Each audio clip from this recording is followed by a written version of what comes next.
Monsieur Vercamer. La parole est maintenant à Madame Valérie Rabault du groupe Nouvelle Gauche pour un temps de parole maximal de 10 minutes.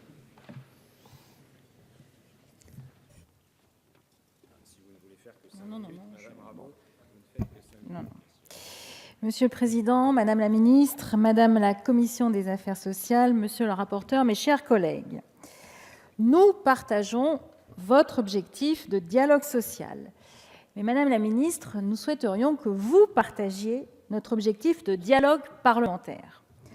En ayant recours à une procédure d'ordonnance, vous nous demandez de renoncer au dialogue et au débat parlementaire au nom de ce que vous appelez l'efficacité du dialogue social. Vous en conviendrez, Madame la Ministre, cela peut susciter quelques doutes et inquiétudes sur votre souhait réel de faire vivre le dialogue social. Vous nous demandez, Madame la Ministre, de vous signer un chèque en blanc pour réformer, mes chers collègues, pour réformer le droit du travail qui, quand même, concerne 17 millions de salariés dans le secteur privé. Madame la Ministre, vous devenez ainsi la première ministre du Travail de la Ve République à ne pas assumer l'échange, le débat, le dialogue avec la représentation nationale, ce n'est pas faux, mon cher collègue, pour une réforme d'une telle ampleur du droit du travail. Ce dialogue aurait dû être constructif. Au lieu de cela, nous voici aujourd'hui condamnés à débattre de manière générale, alors même que nous savons qu'en matière d'écriture de la loi, le diable est dans le détail et que parfois le diable est très très gros. À l'occasion de cette discussion générale, je souhaite revenir sur 3 points. Tout d'abord, vous nous invitez à vous habiliter à prendre une ordonnance pour rendre obligatoire des barèmes en matière de licenciement.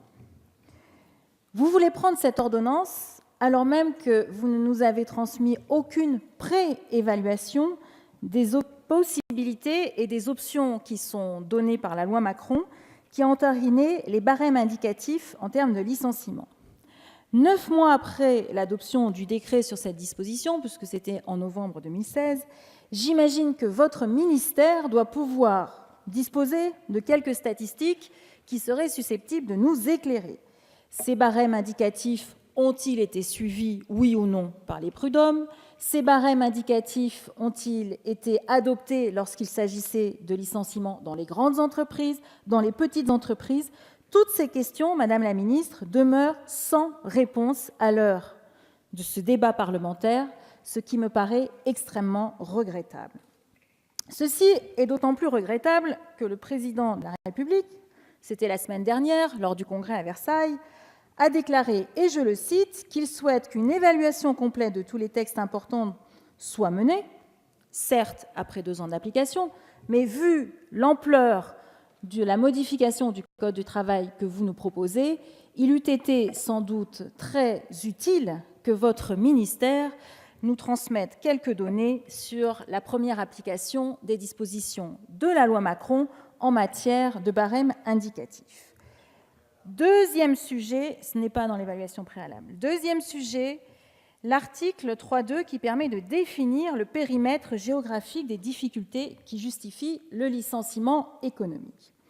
Aujourd'hui, si une entreprise va mal, on apprécie ces difficultés stricto sensu sur son périmètre, ce qui est tout à fait logique, mais on tient compte aussi de la situation financière du groupe auquel elle peut appartenir. Et ce que vous proposez, c'est de ne plus regarder la situation financière du groupe auquel appartient l'entreprise. Dès lors, on pourra avoir des cas où la loi autorisera, ou en tout cas n'interdira pas, plus exactement, des licenciements économiques, alors même que l'entreprise le groupe auquel appartient l'entreprise connaît d'importants bénéfices. Voyez-vous, Madame la Ministre, je suis dans une circonscription où de nombreux salariés de Molex vivent. Si votre loi, votre proposition avait existé en 2009, il n'aurait jamais eu gain de cause devant la justice française. Jamais. Les salariés de Molex ont pu obtenir, en août dernier, devant la Cour d'appel de Toulouse, gain de cause face au groupe Molex. La Cour d'appel de Toulouse a en effet jugé que le licenciement de 191 salariés avait été réalisé, et je la cite, « sans cause réelle et sérieuse ». Avec les changements que vous vous apprêtez à mettre en œuvre par ordonnance, la Cour d'appel de Toulouse n'aurait eu aucun fondement juridique pour défendre les salariés de Molex. Madame la ministre, je crois que la responsabilité du gouvernement de la France, quand on appartient à ce gouvernement, est de défendre les Français, pas les actionnaires étrangers de multinationales. Troisième point sur le licenciement économique. Aujourd'hui, la loi impose un plan de sauvegarde de l'emploi pour toute entreprise de plus de 50 salariés qui licencie au moins 10 salariés pour des motifs économiques. Dans l'article 3.2, toujours cet article 3.2, vous proposez d'adapter les modalités de licenciement économique à la taille de l'entreprise, sans toutefois donner de précision. Et puis, on a entendu ici ou là, à la radio, on a lu aussi dans différents journaux, que vous souhaiteriez faire passer de 10 à 30 le nombre de salariés licenciés pour maintenir l'obligation de PSE dans des entreprises de plus de 50 salariés. Concrètement, si cette proposition était validée, supposons que je prenne une entreprise de 51 salariés, vous pourriez tranquillement licencier la moitié de l'effectif, soit 26, sans passer par aucun plan de sauvegarde de l'emploi. Trouvez-vous cela normal ? Pourriez-vous nous répondre sur ce point de manière extrêmement concrète et valider ce qui peut circuler ici ou là dans la presse ? Toujours sur le licenciement économique, vous vous apprêtez, de ce que nous comprenons, à modifier certaines conditions qui permettent de qualifier un licenciement d'économique. Depuis 2000, le nombre de salariés qui sont chaque année licenciés pour des motifs économiques, et ça ce sont les statistiques de votre ministère, oscille entre 150 000 et 200 000, avec un pic à 290 000 en 2009, puisque c'était une année très particulière, c'était l'année de la crise. Depuis 2012, 2 tiers de ces personnes qui sont licenciées pour motifs économiques bénéficient d'un contrat de sécurisation professionnelle. Ce sont toujours les statistiques qui émanent de la DARES, donc de votre ministère. Aussi, Madame la Ministre, pourriez-vous nous préciser quelles seraient les conséquences pour toutes ces personnes si les changements que vous envisagez d'adopter en matière de définition du licenciement économique sont modifiés ?